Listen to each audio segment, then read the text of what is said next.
Doctor APJ. Abdul Kalam அவர்கள் பிறந்த நாள் அக்டோபர் 15, 1931. பிறந்த இடம் ராமேஸ்வரம், தமிழ்நாடு.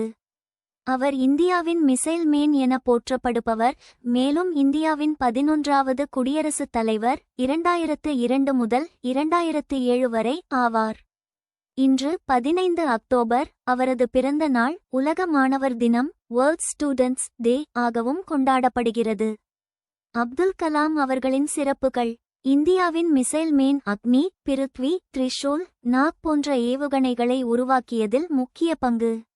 மிகச்சிறந்த விஞ்ஞானி. இஸ்ரோ மற்றும் டிஆர்டிஓவில் பணியாற்றி இந்தியாவின் விண்வெளி மற்றும் பாதுகாப்புத் துறையில் பெருமை சேர்த்தார். மாணவர்களின் ஆசான், மாணவர்களே நாட்டின் எதிர்காலம் என்று நம்பியவர். எழுத்தாளர். Wings of fire, ignited minds, India 2020 போன்ற பல புத்தகங்களை எழுதியுள்ளார். இந்திய குடியரசுத் தலைவர் 2002 முதல் 2007 வரை பொதுமக்களின் தலைவர் என மக்களால் பெரிதும் நேசிக்கப்பட்டவர். எளிமையின் சின்னம். உயர்ந்த பதவியில் இருந்தும் எளிமையாக வாழ்ந்தவர். உலக மாணவர் தினம் அவரது பிறந்த நாள் 15 அக்டோபர் உலக மாணவர் தினமாக அறிவிக்கப்பட்டுள்ளது. இதை போன்ற முக்கிய நிகழ்வுகளை உடனே தெரிந்து கொள்ள என சேனலை சப்ஸ்கிரைப் பண்ணுங்கள். இந்த நியூஸ் பிடிச்சு இருந்தால் லைக், ஷேர், கமெண்ட் பண்ணுங்கள். வீடியோவை முழுவதும் பார்த்ததுக்கு நன்றி.